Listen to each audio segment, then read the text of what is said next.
সমাজ কল্যাণ মন্ত্রণালয়ের অধীনে সমাজসেবা অধিদপ্তরে 11 জুন 2024 সালে নিয়োগ বিজ্ঞপ্তি দেওয়া হয়। নিয়োগ বিজ্ঞপ্তি অনুযায়ী 209টি পদে ইউনিয়ন সমাজকর্মী নিয়োগ দেওয়া হবে। যদি ইউনিয়ন সমাজকর্মী পদে চাকরি পেতে চান তবে ভিডিওটি সম্পূর্ণ দেখুন। আমাদের সাজেশন থেকে অধিকাংশ প্রশ্ন কমন পাবেন। ভিডিওর ভিতরে পরীক্ষার তারিখ জানিয়ে দেওয়া হবে।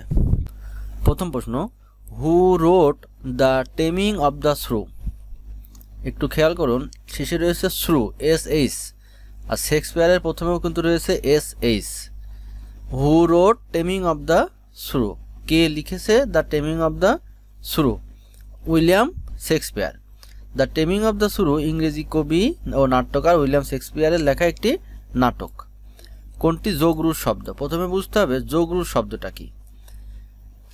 যে শব্দের অর্থ সমসমান পদের অর্থের সাথে মেলে না তাকে বলে যোগরূঢ় শব্দ। যে শব্দের অর্থ সমসমান পদের সাথে, তাহলে সমসমান পদটা কি?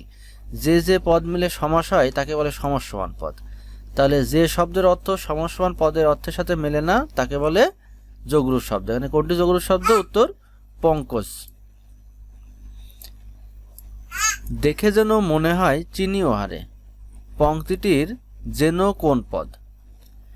এখানে মনে রাখার কৌশল হচ্ছে, যদি বাক্যে যেন পাও তবে তারে সংযোজক বাক্য মেনে নাও। তাহলে আমরা কি জানলাম? যদি বাক্যে যেন পাও তাতে সংযোজক অব্যয় বা সংযোজক বাক্য মেনে নাও। তাহলে এটা দেখে যেন মনে হয় চিনি হারে, এটা কি হবে? সংযোজক অব্যয়। খনার বচন এর মূল ভাব কি? মনে রাখার কৌশল, যদি ভালো জীবন চাও খনার বচন মেনে নাও। তাহলে ভালো জীবন মানে কি? শুদ্ধ জীবন। তাহলে খনার বচনের মূল ভাব কি? উত্তর শুদ্ধ জীবনের রীতি। Find the correct compound sentence, অর্থাৎ বাক্যটির মধ্যে সঠিক কম্পাউন্ড সেন্টেন্স খুঁজে বের করতে হবে। এখানে মনে রাখার কৌশল, যদি বাক্যে অ্যান্ড পাও তবে তারে কম্পাউন্ড সেন্টেন্স কও। আগে তাহলে আমরা দেখে নিই কোন বাক্যে অ্যান্ড রয়েছে। এই যে আই ডিড দিস অ্যান্ড, বাক্যে অ্যান্ড পেয়েছি, তাহলে এটাই কম্পাউন্ড সেন্টেন্স। জয় বাংলা, বাংলার জয় গানটির গীতিকার কে? মনে রাখার কৌশল, গাজী মিয়া দেশটারে জয় বাংলা করে দিল। এই গাজী মিয়া থেকে গাজী মাজহারুল আনোয়ার। তাহলে জয় বাংলা, বাংলার জয় গানটির গীতিকার কে? গাজী মাজহারুল আনোয়ার। যদি ইউনিয়ন সমাজকর্মী পদে চাকরি পেতে চান তাহলে আমাদের সবগুলি সাজেশন ফলো করুন। যদি সম্পূর্ণ সাজেশন ফ্রিতে পেতে চান তাহলে চ্যানেলটি সাবস্ক্রাইব করে ভিডিওর নিচে কমেন্ট করুন। সম্পূর্ণ সাজেশন ফ্রিতে দিয়ে দেওয়া হবে। ভিডিওটি সম্পূর্ণ দেখুন, ভিডিওর ভিতরে পরীক্ষার তারিখ জানিয়ে দেওয়া হবে। দুটি সংখ্যার অনুপাত 4:3 এবং গসাগু 4 হলে বৃহত্তর সংখ্যাটি কত? আমরা ধরে নিলাম একটা সংখ্যা 4x আর একটা সংখ্যা 3x। এই যে সংখ্যার অনুপাত দেওয়া রয়েছে 4:3। এই 4x মানে হচ্ছে 4 গুণ x, আর 3x মানে হচ্ছে 3 গুণ x। তাহলে যদি আমরা গসাগু করি তাহলে গসাগু কত হচ্ছে? x, যেটা সিহারা মিলছে। দেখেন x আর x এর সিহারা মিলছে, অর্থাৎ এটা কমন সংখ্যা। যেটা কমন সংখ্যা হয় সেটা হয় গসাগু। তাহলে এখানে গসাগু কত হচ্ছে? x। আর প্রশ্নে কি বলেছে? গসাগু 4। তাহলে x মানে কি হচ্ছে? 4। এই যে প্রশ্ন মতে x মানে 4। বৃহত্তর সংখ্যাটি, বৃহত্তর সংখ্যা কত? 4x। আমরা x মানে কত পেলাম? 4। তাহলে 4 গুণ 4 16। এই যে উত্তর হচ্ছে 16। Which of the following sets contain the correct meaning, অর্থাৎ কোন সেটটি সঠিক উত্তর নির্ণয় করছে? এন্টিপ্যাথি শব্দের অর্থ ঘৃণা, আর স্ট্রং ডিসলাইক এর অর্থ তীব্র অপছন্দ। তাহলে এই দুইটা শব্দ মিলছে, তাহলে এন্টিপ্যাথি আর স্ট্রং ডিসলাইক। শরতের শিশির বাগধারা শব্দটির অর্থ কি? উত্তর সুসময়ের বন্ধু। টাচ স্ক্রিন প্রযুক্তির জনককে? উত্তর ডক্টর স্যামুয়েল হার্স্ট। ভূপৃষ্ঠে সৌরদীপ্ত ও অন্ধকারাচ্ছন্ন অংশের সংযোগ স্থলকে কি বলে? উত্তর ছায়াবৃত্ত। Who is known as the father of green revolution? এখানে মনে রাখার কৌশল হচ্ছে, নরম্যান সবুজের বাবা হয়ে গেছে। নরম্যান কিসের বাবা হয়েছে? সবুজের বাবা। এই গ্রিন মানে কি? সবুজ। আর নরম্যান, এই যে এই নরম্যান থেকে নরম্যান বরলগ। তাহলে who is the known as the father of green revolution? তাহলে the father of green revolution কে হচ্ছে? নরম্যান বরলগ। 1993 সালে প্যালেস্টাইন সংকট সমাধানের লক্ষ্যে প্যালেস্টাইন ও ইসরায়েলের মধ্যে যে ঐতিহাসিক চুক্তি স্বাক্ষরিত হয় তার নাম কি? মনে রাখার কৌশল, 93 সালে অসলা বাস দিছিল, আজও মার খায়।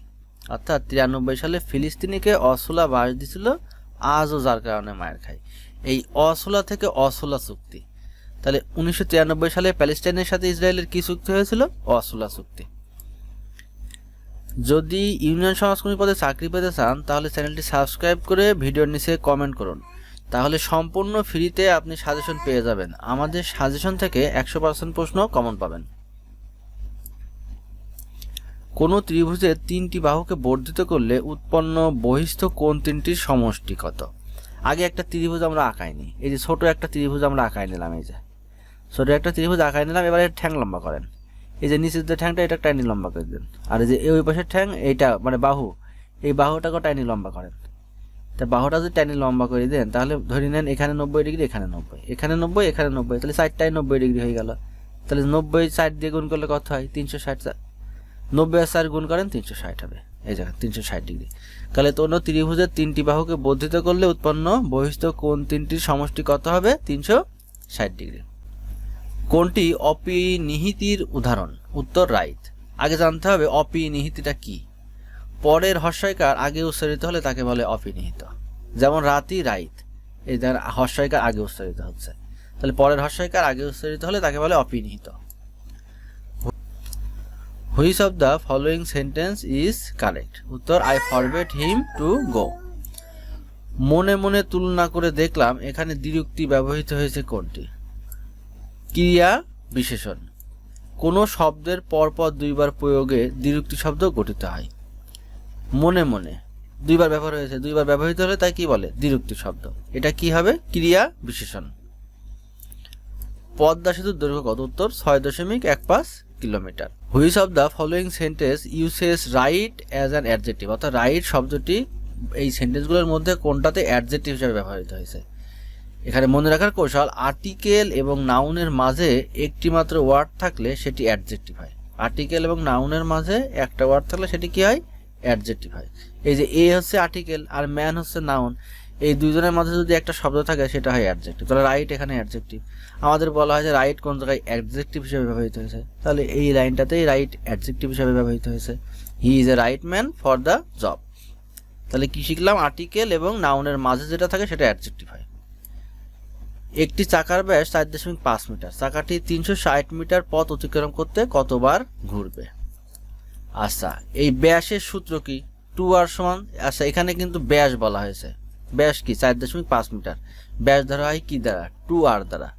2r সমান কত পেলাম আমরা? 4.5 মিটার। পরিধি সূত্র কি? চাকার পরিধি 2πr। এই পাই শব্দের পাই মানে পায়ের মান কত? 22/7। এটা কিন্তু মুখস্থ থাকতে হবে যে পাই এর মান 22/7। পরিধির সূত্র কি? 2πr। পরিধিটা কি আসলে? এই যে একটা বৃত্ত গোল করলাম, এই পুরো জায়গাটাই হচ্ছে পরিধি। তাহলে পায়ের মান কত পেলাম? 22/7। আর 2r মানে কত পেলাম? 4.5। 4.5 গুণ 22/7 কাটাকাটি করলে কত হচ্ছে? 99/7 মিটার। এবার 99/7 মিটার ঘুরবে কি? একবার। অর্থাৎ এই যে চাকাটা একটা গড়া মারলে পারে একবার ঘোরে, তাহলে এই যে যেটুক পরিধি পেলাম সেটা হচ্ছে একবার ঘোরার পরিধি। এখানে বলা হয়েছে কি 360 মিটার যেতে কতবার ঘুরবে, তাহলে 1 মিটারে ঘুরবে, কম কম হলে ভাগ হয়, 7/99, এটা উল্টাই গেল। এখানে বলেছে 360 মিটার, তাহলে 360 মিটার ঘুরবে, বেশি হবে, বেশি হলে গুণ হয়, 7 গুণ 360 নিচে 99, কাটাকাটি করলে কত হচ্ছে? 25.45, অর্থাৎ 25 বার। এটা আমার সাধ্যাতীত। বাক্যটির সঠিক ইংরেজি অনুবাদ কোনটি? আগে জানতে হবে বিয়ন্ড অফ ওয়ান্স অ্যাবিলিটি মানে হচ্ছে সাধ্যাতীত। এই যেখানে সাধ্যাতীত শব্দটি ব্যবহার করে রয়েছে, এখানে beyond of wands ability. One মানে হচ্ছে কি? এখানে মাই হতে পারে অথবা যে কোনো নাম হতে পারে, তাহলে বিয়ন্ড অফ ওয়ান্স অ্যাবিলিটি মানেই সাধ্যাতীত। এই যে this is a beyond of my ability, এই যে বিয়ন্ড অফ মাই, এই মাই মানে কিন্তু ওয়ান্স বোঝানো হচ্ছে, এখানে হি হতে পারে, নাম হতে পারে। তাহলে সঠিক উত্তর কি পেলাম? This is beyond of my ability. Doctor ডাকো, বাক্যটি ইংরেজি অনুবাদ কোনটি? এই ডাকো শব্দের অর্থ কি? Call in. কল ইন মানে হচ্ছে ডেকে আনা, তাহলে call in a doctor. Computer প্রজন্মগুলোর মধ্যে WWW, HTML, DVD, iPod ইত্যাদি কোন প্রজন্মের জনপ্রিয় আবিষ্কার? উত্তর 4th জেনারেশন, অর্থাৎ চতুর্থ প্রজন্মের আবিষ্কার এটা। যদি সব ইউনিয়ন সমাজকর্মী পদে চাকরি পেতে চান আমাদের সবগুলি ভিডিও দেখুন। আমাদের সাজেশন থেকে 100% প্রশ্ন কমন পাবেন। যদি ফ্রিতে সাজেশন পেতে চান তাহলে চ্যানেলটি সাবস্ক্রাইব করে ভিডিওর নিচে কমেন্ট করুন, আপনাদের ফ্রিতে সাজেশনের PDF ফাইল দিয়ে দেওয়া হবে।